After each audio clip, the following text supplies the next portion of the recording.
નમસ્કાર. Welcome to tax today news channel. Taxation અંગેના news અને એમની અપડેટ્સ આપવા માટે અમારી ચેનલ આપ સૌ લોકો વચ્ચે આવતી હોય છે. ગઈકાલે રાજકોટ ખાતે ઇન્કમટેક્સ ડિપાર્ટમેન્ટ દ્વારા એક તપાસ હાથ ધરવામાં આવી છે સબ રજિસ્ટ્રાર ઓફિસ ઉપર. સબ રજિસ્ટ્રાર ઓફિસ એટલે એવી ઓફિસ કે જ્યાં આપણે જમીન મકાન લે વેચના દસ્તાવેજોની નોંધણી કરતા હોય છે. આ જ્યારથી તપાસ હાથ ધરવામાં આવી છે ત્યારથી સમાચારો મળી રહ્યા છે કે મોટા મોટા બિલ્ડરો તો ટેન્શનમાં છે જ, પણ આ સાથે જમીન મકાનના મોટા પ્રમાણમાં વ્યવહારો કરતા લોકો પણ ટેન્શનમાં છે. પણ સાથે સાથે નાના નાના પોતાનું ઘર એવા કરદાતા કે જેઓ પોતાનું ઘરનું વેચાણ કરેલું છે, ખરીદી કરેલ છે, આ લોકો પણ ટેન્શનમાં છે. તો આજે આ બાબતે અમુક બાબતો ક્લેરિફાઈ કરવા અને આ બાબતે શું સાવચેતી રાખવા એ બાબતે ચર્ચા કરવા માટે આજે અમારી સાથે જોડાયેલા છે પોરબંદરના જાણીતા ચાર્ટર્ડ એકાઉન્ટન્ટ દિવ્યેશ સોઢા સાહેબ. Sir, welcome to tax today sir. Yes, thank you Bhavyabhai. Sir, કાલે જે તપાસ હાથ ધરવામાં આવી એ વિશે આપ આઈડિયા આપશો કે શું હતી આ તપાસ ને શું ચકાસણી આ તપાસમાં હોઈ શકે છે? રજિસ્ટ્રાર ઓફિસે ઇન્કમ ટેક્સ વાળા જયારે સર્ચ કરે તો સિમ્પલ વસ્તુ આપણે સમજી લેવાની કે જેટલા પણ મોટા દસ્તાવેજો થયા છે એ તો આપણે એવું માની લઈએ કે રજિસ્ટ્રાર ઓફિસમાંથી એઆઈઆર એટલે કે એન્યુઅલ ઇન્ફોર્મેશન રિપોર્ટ એમનો ફાઇલ થતો હોય એમાં તો 30 લાખ ઉપરના બધા દસ્તાવેજોની એ લોકોએ ડિટેલ્સ આપવાની હોય છે. જે એનાથી નાની રકમના દસ્તાવેજ છે કે જેમાં પણ ઇન્કમ ટેક્સના કાયદાઓનું ઘણું ઉલ્લંઘન હોઈ શકે, તો આવી માહિતી અત્યાર સુધી ડિપાર્ટમેન્ટ પાસે બીજા કોઈ રિપોર્ટના માધ્યમે પહોંચતી નથી. તો આવી કોઈ પણ માહિતી પણ કલેક્ટ કરવાનો એ લોકોનો ટાર્ગેટ હોઈ શકે અને પોસિબિલિટી એવા કોઈ દસ્તાવેજ કે એવી કોઈ માહિતી જે એઆઈઆર માં સ્કીપ થઈ જતી હોય તો એ પણ ત્યાંથી એ લોકો મેળવે. આવા પર્પઝથી આ જે સર્ચ છે રજિસ્ટ્રાર ઓફિસમાં તે હાથ ધરાયું હોઈ શકે. Thank you દિવેશભાઈ. દિવેશભાઈ, ખાસ આપણે એમ જેમ વાત કરી મેં અગાઉ કે બિલ્ડરો મોટા ઇન્વેસ્ટરો એ તો ટેન્શનમાં છે જ, પણ સામાન્ય લોકો કે જેઓ પોતાના ઘર પોતાના રહેઠાણ માટેના ઘરનું વેચાણ કરેલ છે કે ખરીદી કરેલ છે કે ખરીદી કે વેચાણ કરવાના છે તેઓ પણ ટેન્શનમાં આવી ગયા છે. શું સાવચેતી રાખે તો આ ટેન્શન મહદઅંશે નિવારી શકાય છે? એકચ્યુઅલી આપણે આ જે રિયલ એસ્ટેટ ટ્રાન્ઝેક્શન કે છે એને આપણે બે પર્સપેક્ટિવ થી જોઈએ, સેલરના પર્સપેક્ટિવ થી અને બાયરના પર્સપેક્ટિવ થી. તો શું શું વસ્તુ ધ્યાનમાં રાખવી જોઈએ એ આપણને વધુ સહેલાઈથી સમજી શકશું. સૌથી પહેલા જો સેલરના પોઈન્ટ ઓફ વ્યૂ થી વાત કરીએ આપણે તો પેલી વસ્તુ તો જે નિયમ છે સેક્શન 50C કે એમણે જંત્રી રેટથી દસ્તાવેજ મિનિમમ તેનો હોવો જોઈએ. તો એમાં 10% સુધીની છૂટ આપી છે એટલે જંત્રી રેટ કરતા 10% ઓછો હોય દસ્તાવેજ તો ત્યાં સુધી એ પરમિસેબલ લિમિટમાં છે. એટલે જો તેમણે દસ્તાવેજ છે જંત્રી કરતા 10% વધારે ઓછી પર્સન્ટેજ થી કરેલો છે તો આવા કેસમાં એ જયારે એમનું ઇન્કમટેક્સ નું રિટર્ન ફાઇલ કરે ત્યારે ખાસ કેર કરે કે તેમાં મિનિમમ જંત્રી વેલ્યુ જેટલી એ સેલ કન્સિડરેશન શો કરે અને એના ઉપર એપ્લિકેબલ ટેક્સ તે લોકો ભરે જેથી કરીને ફ્યુચરમાં નોટિસ છે એ લોકો તે અવોઇડ કરી શકે. સેકન્ડ વસ્તુ સેલરના પોઈન્ટ ઓફ વ્યૂ થી કેસ રિસિપ્ટ નો છે કે દસ્તાવેજ જો રોકડેથી થયેલું હોય અથવા તો અમુક અવેજની રકમ છે એમાં રોકડેથી આવેલી હોય તો તેમાં પણ 269ST જે ઇન્કમ ટેક્સમાં આપેલું છે કે 2 લાખથી વધારે રકમ કેસમાં આવેલી હોય તો એ પૂરેપૂરી રકમ છે એના ઉપર એ પેનલ્ટી એને લાગી શકે. એટલે જો આવા રોકડેથી ટ્રાન્ઝેક્શન થયેલા હોય તો થોડું એમને ચેતીને રહેવું કે નોટિસની સંભાવનાઓ એને રહેશે અને ભવિષ્યમાં એ વસ્તુ ખાસ ધ્યાન રાખવી કે કોઈ પણ દસ્તાવેજ કરે ત્યારે તેમાં કેસમાં આ જે મર્યાદા આપેલી છે 2 લાખની તેનાથી વધારે કેસમાં એ લોકો કોઈ પણ રિસિપ્ટ લે નહીં. જે આ રેડ થઈ, સોરી આને રેડ તો ન કહેવાય બટ એકચ્યુઅલી ત્યાં જે સર્ચ માટે ગયા અને જે માહિતી મેળવવા માટે ગયા તો તેમાં આ પણ એક હેતુ હોઈ શકે કે રોકડેથી થયેલા દસ્તાવેજોની માહિતી પણ ત્યાંથી ઇન્કમ ટેક્સ ડિપાર્ટમેન્ટ છે એ મેળવી શકે.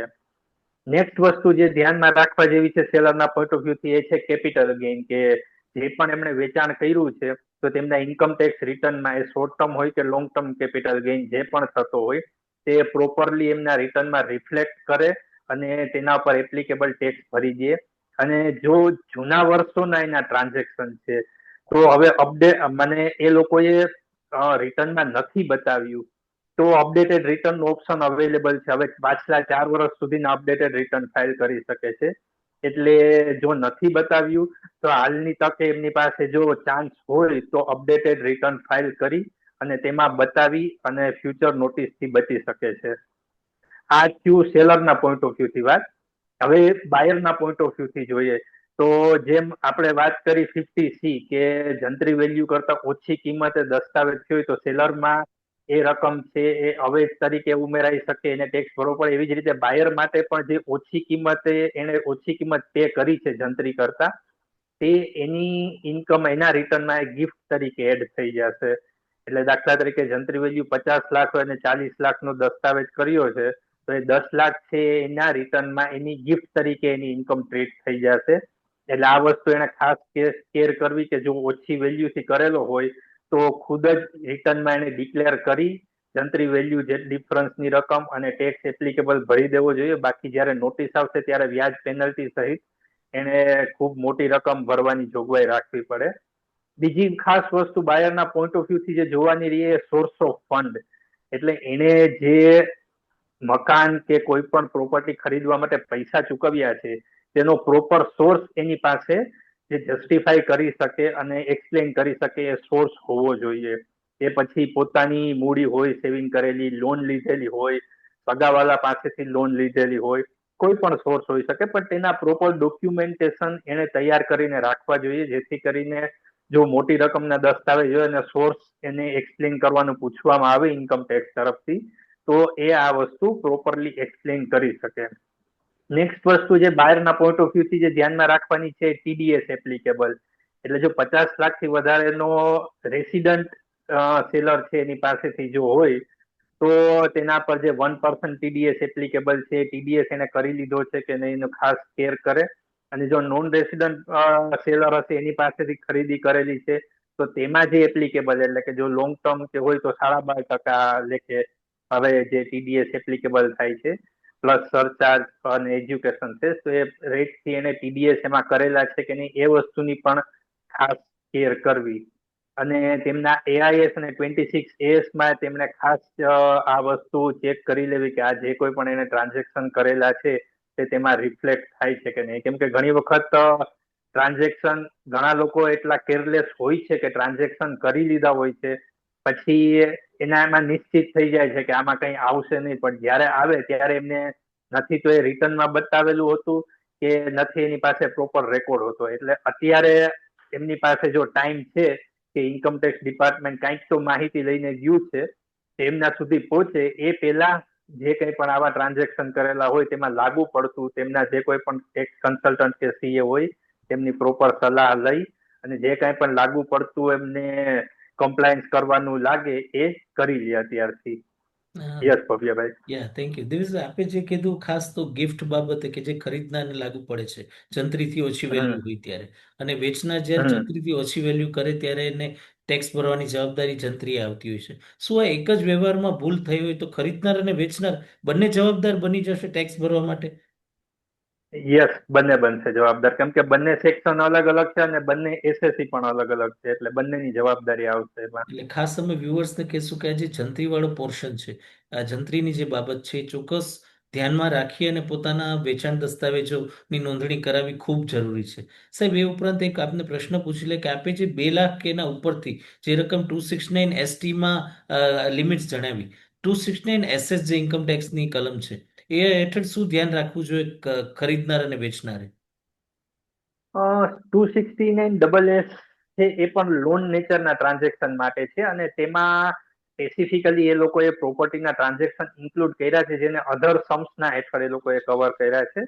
પણ જે મારું માનવું છે એ 269SS માં એવી રકમ જ કવર થાય કે જે તમે ડિપોઝિટ તરીકે લીધી હોય એ એડવાન્સ. લોન નેચરના ટ્રાન્ઝેક્શન. યસ, એડવાન્સ અથવા ડિપોઝિટ તરીકે જે તમે લીધા અને કેશમાં લીધા હશે તો તે 269SS માં કવર થશે.